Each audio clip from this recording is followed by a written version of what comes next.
Hello everyone, welcome back to my YouTube channel. My name is Rakhi Mishra and I'm a company secretary. इस video में हम देखने वाले हैं process for setting up of compliance framework, जो कि 5 stages में बटा हुआ है. Stage 1 is identification of compliance obligation. इसमें क्या होता है, सभी applicable laws, rules, regulation, policies को आइडेंटिफाई करना. ये लॉज हो सकते हैं जैसे कि मतलब जो भी लॉज वगैरह आइडेंटिफाई करेंगे वो करेंगे industry specific, activity specific, entity specific या स्टेट या फिर लोकल लॉज. नोट्स में नोट्स पढ़ते हैं. Applicability of the various act, rules, regulation, policies and procedure covering industry specific, sector specific, specific activity, specific entity, specific state law, local laws. Basically the first stage is identification of compliance obligation. ठीक है कि company में कौन कौन सी चीज applicable है उसको identify करना. Stage 2 is preparation of compliance chart. Compliance chart क्या होता है ये लास्ट वाली वीडियो में हमने इन डिटेल देखा है. अगर आप लोगों ने वो वीडियो नहीं देखा तो पहले जाके वो वीडियो देखिए, क्योंकि ये उसके आगे का है. ठीक है, तो अगर आप वो वीडियो नहीं देखेंगे तो आपको मतलब यहाँ समझने में थोड़ी दिक्कत हो सकती है, इसीलिए. Now stage 2 is preparation of compliance chart. Compliance chart बनाते वक्त ये डिसाइड करना कि सीनियर मैनेजमेंट है ना, लीगल टीम और कंप्लायंस एग्जीक्यूटर, इन लोगों की रिस्पॉन्सिबिलिटीज क्या क्या होगी, है ना. Setting up role and responsibilities of senior management, legal department and compliance executor. Now stage 3 is assessment of historical compliance status. इसमें क्या हो रहा है, जितने भी पुराने रिकॉर्ड है उन सबको चेक करना. ठीक है, असेस करना.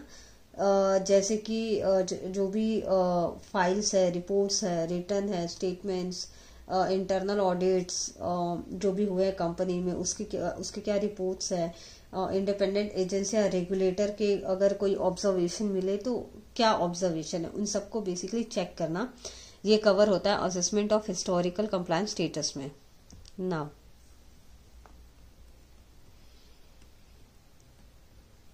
Assessment of compliance risk. इसमें क्या होता है, ऐसे सिचुएशन को आइडेंटिफाई करना जहां नॉन कंप्लायंस हो सकता है, हुआ है नहीं.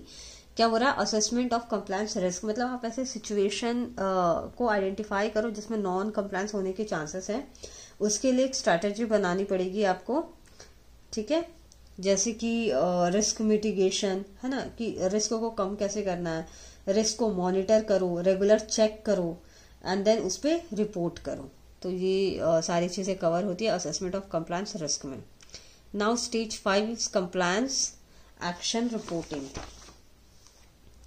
यहाँ पे कवर होता है कि फाइनल रिपोर्ट, इस स्टेज पर फाइनल रिपोर्ट बनाई जाती है. जैसे इंटरनल ऑडिटर, रेगुलेटर या इंडिपेंडेंट एजेंसी के मतलब एजेंसी के थ्रू बनाया जाता है. बेसिकली रिपोर्ट में कॉन्सिक्वेंसेस भी होते हैं. ठीक है, जैसे कि कोई डिस्क्वालिफिकेशन, कोई सस्पेंशन, कोई लॉकआउट, लाइसेंस कैंसिल होने का रिस्क, जो भी है. मतलब बेसिकली कंप्लायंस या एक्शन रिपोर्टिंग इस टाइम पे एक फाइनल रिपोर्टिंग होती, रिपोर्ट्स बनता है कि भाई ये रिस्क हमारी कंपनी में है, उससे ऐसे ऐसे डील करना है एंड उसके इन केस वो रिस्क अगर आता है तो उससे डील कैसे करना है, ये सारी चीजें. Now moving to the next topic. एक बात है यहाँ पर कि जैसे इसमें जितना भी मैंने चीज़ों को कवर किया है ना, वो पॉइंटर वाइज किया है और वो आप लोगों के एग्जाम पर्पस से बहुत ही ज़्यादा सॉर्टेड है. तो अगर आप लोगों को जैसे ये क्वेश्चन है इससे रिलेटेड, जैसे कि ये जो CMA DDS में मेजर पोर्शन जो होता है वो डायरेक्ट क्वेश्चन का ही होता है एग्जाम में.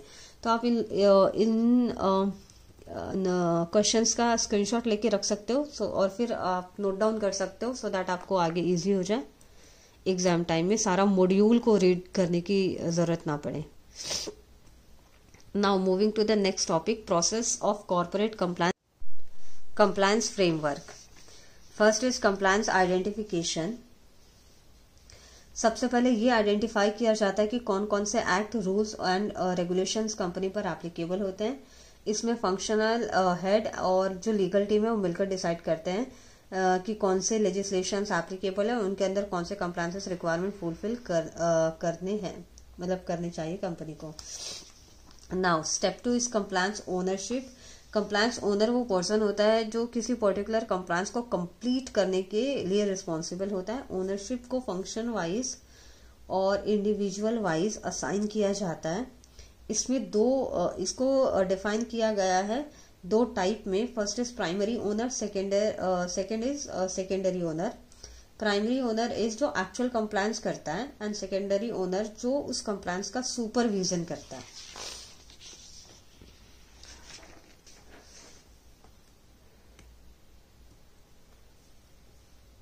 Compliance ownership assign responsibility for each compliance to designated individual or departments, primary owner and secondary owner. Now compliance awareness.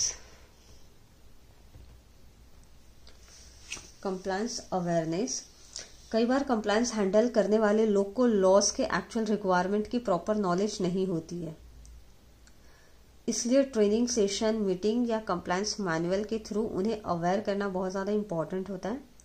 ये स्टेप इंश्योर करता है कि सब रिस्पॉन्सिबल लोग अपने रोल्स और रिक्वायरमेंट को क्लियरली समझें। Now fourth is compliance reporting. Compliance awareness ensure that compliance owner understand that their obligation. This can be done through training session, awareness meeting or manuals that explain the requirement of relevant laws. Compliance reporting देखते हैं। हर साल या फिर periodic basis पर compliance officer compliance का status report करता है। क्या कंप्लाई हुआ है, क्या नॉन कंप्लायंसेस हुए हैं, अगर नॉन कंप्लायंसेस हुआ है तो उसके अगेंस्ट एक्शन क्या लिया गया है, ये सारी चीजें। रिपोर्टिंग से ट्रांसपेरेंसी एंड अकाउंटेबिलिटी दोनों मेंटेन रहती है। नाउ रीड करते हैं। The compliance officer regularly reports the status of all compliances, complied और not complied. If there is a failure, corrective action must be taken by the responsible person. The compliance management process revolves around the following steps. First is identification and evaluation of compliance obligation. Second, mitigating the compliance risk. Third, evaluating the performance and reporting the needs, managing the non-compliance and working on continuous improvement. Now, how compliance management works in legal departments. अगर आपकी company का compliance management अच्छा है ना, तो आपकी company का compliance management जितना अच्छा होगा आपकी कंपनी का रेपुटेशन उतना अच्छा होगा, है ना। आपकी कंपनी के जो बोर्ड ऑफ डायरेक्टर्स होंगे वो उतने ज़्यादा कॉन्फिडेंट होंगे about compliances, so that company का जो कंप्लायंस सिस्टम है, कंप्लायंस मैनेजमेंट है, वो बहुत ज़्यादा स्ट्रॉन्ग होना चाहिए। How compliance management works in legal department. It monitors compliances across all entities, location and various departments. It tracks the expiry dates of all executed contracts which needs to be renewed. Easy management of litigation dates, documents and orders, complying with document policies and process. Now moving to the next topic, compliance risk assessment, basis for compliance management. Compliance risk assessment, foundation of compliance management.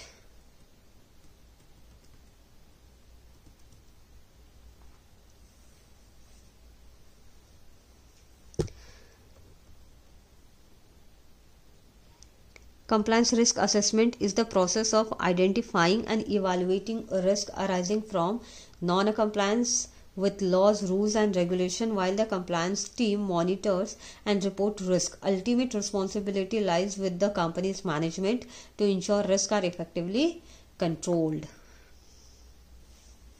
क्या बोल रहे हैं? Compliance risk assessment का मतलब होता है identify और evaluate करना कि किसी लॉज या रूल्स को ना फॉलो करने से कंपनी को क्या क्या रिस्क हो सकता है। कंपनी का रोल क्या होता है इसमें। कंप्लायंस चार्ट सिर्फ मॉनिटर करता है एग्जीक्यूशन और रिस्क रिपोर्टिंग को, लेकिन फाइनल जो रिस्पॉन्सिबिलिटी होती है वो मैनेजमेंट की ही होती है कि वो कंप्लायंस रिस्क को सही तरीके से समझे और उसको मैनेज करे। रिस्क असेसमेंट कब करना चाहिए। When to conduct risk assessment, तो न्यू लॉज और रेगुलेशंस आर इंट्रोड्यूस जब आ रहे, जब एग्जिस्टिंग रूल को री इंटरप्रिटेशन हो रहा है उसका। New business activity are undertaken, अब सोशल और industry standard evolve. Key steps in risk assessment, identify areas of potential non compliance, ठीक है। रेट द रिस्क कि वो क्रिटिकल है, हाई है, मीडियम है, लो है। Evaluate outcome, whether training, controls, monitoring और करेक्टिव एक्शंस आर नीडेड और नॉट। क्या बोल रहा है, नॉन कंप्लायंस, पहले आइडेंटिफाई रिस्क ऑफ पोटेंशियल, जो भी नॉन कंप्लायंस के पॉसिबल एरियाज है उसको आप आइडेंटिफाई करो, है ना। हर रिस्क को आप रेट दो कि रेटिंग दो कि भाई ये वाला रिस्क कम हार्म कर सकता है इंडस्ट्री को, लाइक क्रिटिकल है, हाई है, मीडियम है, लो है, उस हिसाब से। और जो भी आउटकम होगा उसे असेस करना, ठीक है।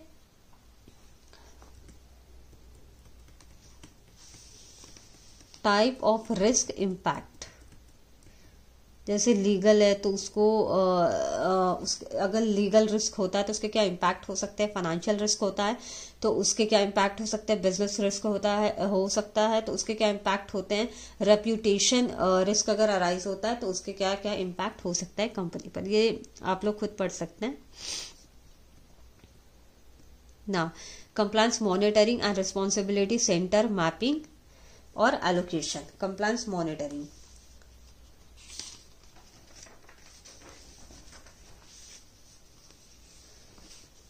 Compliance monitoring and responsibility centre mapping और allocation.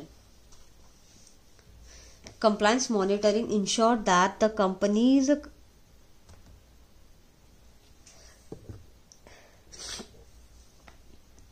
compliance monitoring ensure that the company's compliance framework is periodically implemented and aligned with internal policies and external laws. It involves continuous oversight of operations to check compliance with local, international regulations and company ethics. Since business evolves through merger, partnership or regulatory changes, compliance monitoring must be reviewed periodically to stay relevant.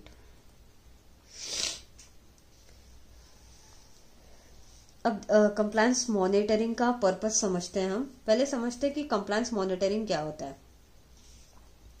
Compliance monitoring का मतलब होता है company के day to day काम को regularly check करना, ताकि ये इंश्योर हो सके कंपनी ने जो कंप्लायंस रूल्स बनाए हैं वो प्रैक्टिकल लाइफ में सही से काम कर रहे हैं भी या नहीं। ये एक सबसे जरूरी पार्ट होता है कॉर्पोरेट कंप्लायंस फ्रेमवर्क का, बिकॉज ये बताता है कि कंपनी का सिस्टम एक्चुअली काम कर रहा है या सिर्फ पेपर पर ही पेपर पे ही लिखा है आपने ऐसा। ये मतलब आपका कंप्लायंस फ्रेमवर्क जो है वो एक्चुअली काम कर रहा है या नहीं कर रहा है, वो आप चेक करते हैं कंप्लायंस मॉनिटरिंग के थ्रू। नाउ कंप्लायंस मॉनिटरिंग का पर्पस क्या होता है। कंपनी के ऑपरेशंस और एक्टिविटीज पर ओवरसाइट रखना।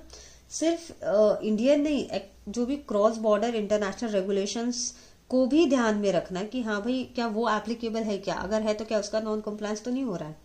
ये सारी चीजें कंपनी के अपने पॉलिसीज, प्रोसीजर और एथिकल रूल्स को भी कंप्लाई किया जा रहा है या नहीं, ये देखना।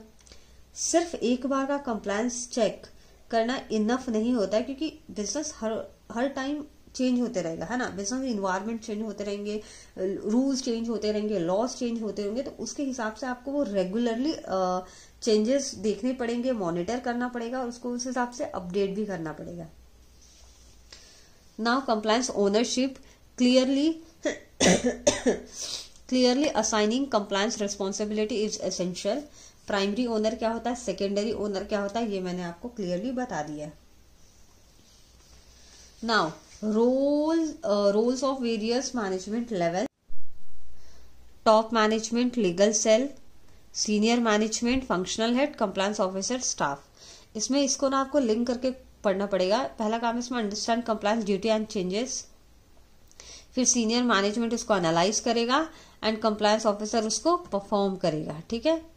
नाउ कंप्लायंस ऑफिसर आइडेंटिफाई करेगा और रिपोर्ट करेगा कोई रिस्क और कॉन्फ्लिक्ट को। सीनियर मैनेजमेंट क्या करेगा, उसको रिजॉल्व करेगा, एस्केलेट करेगा। ठीक है। And that's it. ये टॉप मैनेजमेंट अप्रूव पॉलिसी, ऐसे लिंक करके आपको पढ़ना पड़ेगा। Approve policy and resolve doubt, motivate timely compliance and review, guide compliance officer and track risk. इसमें बताने डिटेल में बताने जैसा कुछ नहीं, एक बार अगर आप रीड करेंगे तो इजी होगा। सो आज के वीडियो में बस इतना ही। Thank you so much for watching this video.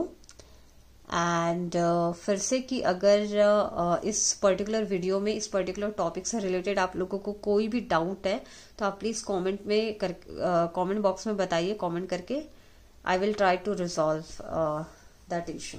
Thank you so much.